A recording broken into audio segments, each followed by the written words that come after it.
Hello. As you can see, I'm not in my living room today. So we're out searching for places to have church this weekend. We're hoping to find a place where we can all get together and yet maintain a little distance, but just have a good time of fellowship. Not necessarily anything major and anything big, but just have a good time of fellowship and talk about what's going on and what we're looking for in the coming months and where our church is headed. I've got some ideas in all this time of sitting around, I guess. I'll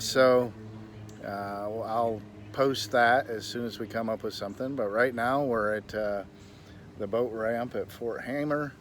It looks like this will be a good spot. We may just probably be here. If you don't know where it is, we'll give you directions. We did tried Little Manatee River State Park, which we've had a couple services there before, and it's closed. So nothing there. Anyway, I've been really thinking and praying a lot about what's going on. Not just with us and the church, but with what's going on in the world, what's going on in America. It's a strange time to live in, not because of a disease necessarily, but the reaction of some people to the disease. In other words, we're watching people who think that they deserve to be able to be totally in control of us try to take that control. Frankly, we're seeing it not so much in Florida as a state as it is in other states, but in Florida it's more county by county. We saw early on in this mess, Hillsborough County arrested a pastor for having church. Well, I don't know about you, but I've read the First Amendment of the Constitution of the United States, and there's no cause to ever arrest anyone for having church and during any time in history. The state can gladly recommend that we don't have church, and I'm with it if I feel that they're justified in what they're saying. But to arrest people because they choose not to follow your direction is illegal. It's immoral. And frankly, the officers that made the arrest should be fired for obeying their orders.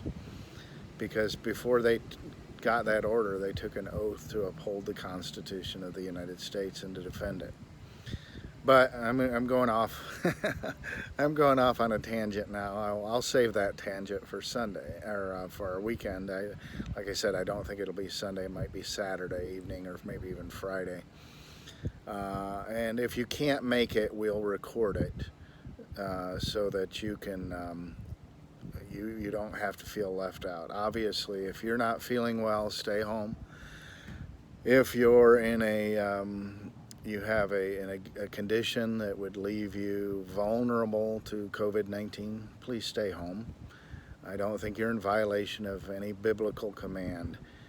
You're not forsaking the gathering of ourselves together because you're not forsaking it. You're just stopping for a time for a specific reason. Anyway, let's go on. I'm hoping to get this. Last week I finally nailed the short service. Got it under 10 minutes, which I was shooting for 15. I was pretty happy with that. But today I'm going to go back to a verse that you've heard me use many times before. We're going to be in Matthew 24. And what's happening, this is the Olivet Discourse. Jesus is talking to some of his disciples on the Mount of Olives, and he is telling them about the future. He's giving them some ideas of what we as Christians are going to face in the future. And starting in verse 4, Jesus answered and said unto them, Take heed that no man deceive you, for many shall come in my name, saying, I am Christ, and shall deceive many. Now that I am Christ, a lot of people, or some people would say, there isn't that many people saying, I'm the Christ. He didn't say I'm the Christ. I am Christ. What does Christ mean? It means an anointed one. And I can guarantee you, I can go to any town in this country and find pastors that say, hey, I'm anointed. I got a special anointed, and you better be careful. You better obey me implicitly, almost as if they're speaking for God themselves. And that, folks, is something you need to be aware of. They deceive you with that kind of nonsense. Anyway, let's go on. We're heading on to some other juicier things. And in verse 5 it says, you shall hear of wars and rumors of wars. See that you be not troubled, for all these things must come to pass, but the end is not yet. Wars and rumors of wars. I actually saw just a bit on a news source today about something about a coup attempt in Nicaragua, I think it was. I don't know anything about it. I didn't read the story, but man, it seems like you can't, even under this time of the world's relatively concerned about something other than what they're normally concerned about. We're concerned about this disease. Even now, you're still hearing of wars, rumors, things that look like they could break out into war. I heard that the United States said, you know, if Iranian gunboats bother our Navy vessels, just shoot them out of the water. That's pretty interesting. That could really break out into something. We don't know. Wars and rumors of wars are definitely happening in this time and day and time. Anyway, and then it says, see that you be not troubled, for all these things must come to pass, but the end is not yet.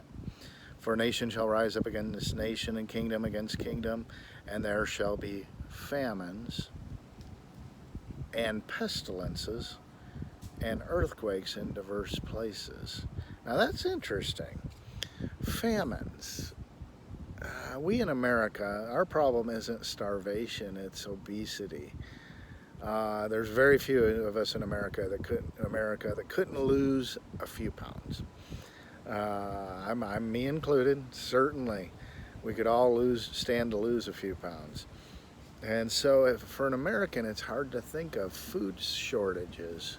And yet, I'm seeing this on the news. Certain foods are getting in low supply because the supply chains were messed up. Now, it's not like we normally think of a famine. But what is a famine? It's basically something has interrupted the food. You can't get the food, whether it be by drought or whatever. In this case, a disease of people is interrupting the food supply. Now, I'm not saying this is a huge deal. I guarantee you, after COVID-19 is over, Americans still will have a problem with obesity. But famines do happen. There's plagues or locusts in Africa like mad. It's pretty serious there. We're hearing of this strange hornet that's come to America. Seems like every time you turn around, something new is coming up. Famines and pestilence. Pestilence, well, the COVID-19's a pestilence. That hornet's a pestilence. The locusts are pestilence. They're there. And earthquakes in diverse places. Now, what do you mean? What is that supposed to mean? Well, there are places that you just know you're going to get earthquakes, right? It happens. California has earthquakes all the time, and we expect it. But we're seeing them in other places that you don't expect it. Kentucky, the Appalachians, those are places that normally don't experience earthquakes. It's a little strange world we live in. And then Jesus says in verse 8, all these things are the beginnings of sorrows.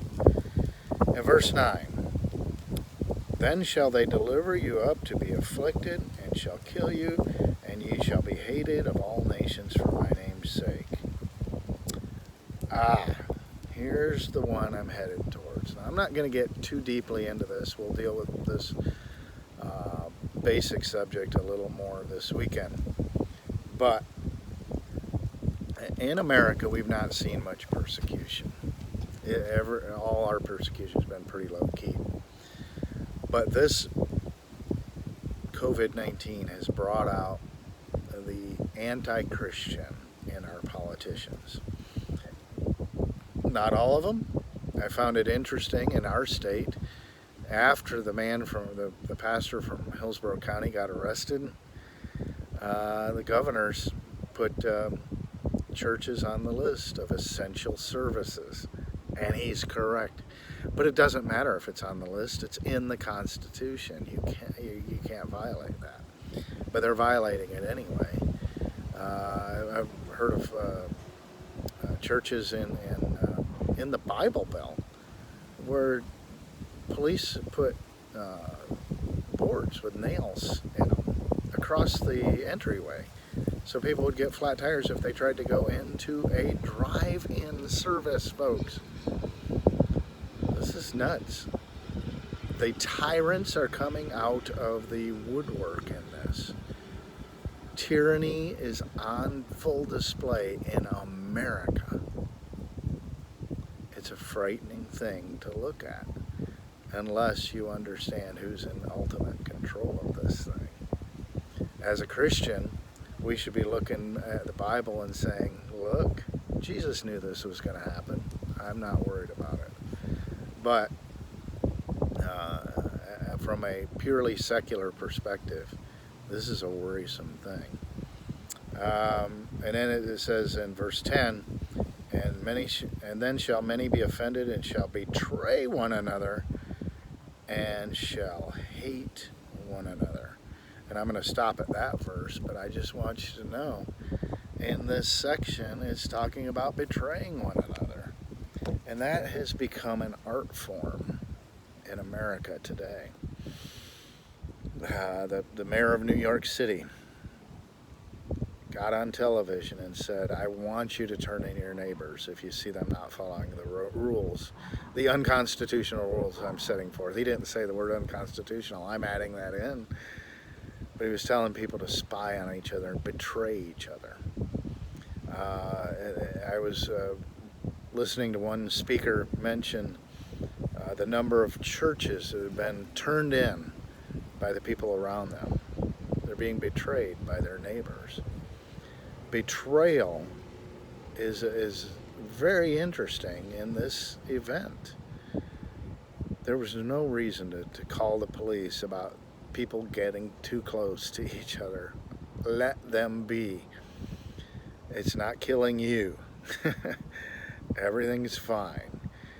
They're not hurting you. Leave it alone. Don't be running around calling in people for all this nonsense. But you're seeing it all over this country. This is something that when I was a child in America, we would read about the Soviet Union and Nazi Germany, and how the people there would call and turn each other in, and they would spy on each other. And we'd think, my land, I'm glad I live in America. Well, we still live in America, but it ain't the same America I grew up in. It's a radically different place, folks. And folks, if you're concerned, if you're worried, and you're a Christian, you shouldn't be.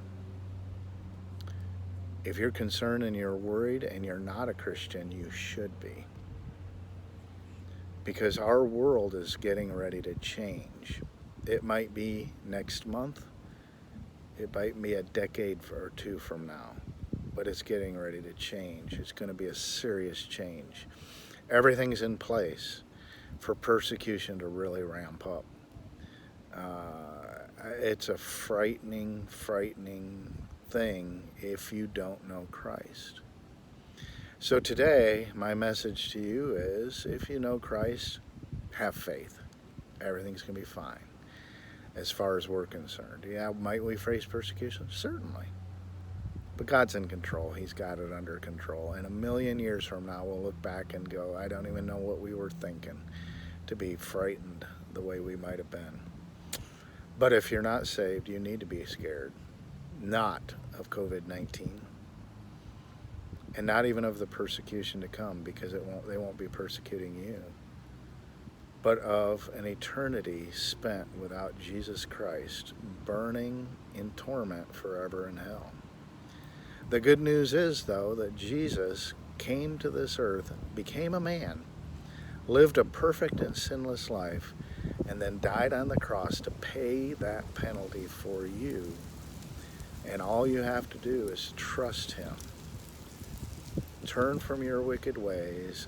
Believe that he is there to save you. Have faith in that fact. And trust him as your Savior, and he will save you.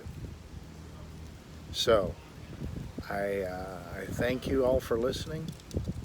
I'm praying for you. I ask that you'll pay attention to both the YouTube page and the Facebook page. I'll be posting on both of them, and we'll be texting a few of you who may not be on either one of those normally or that often, with information about where our first service back together will be. Thank you very much, and you guys have a great evening.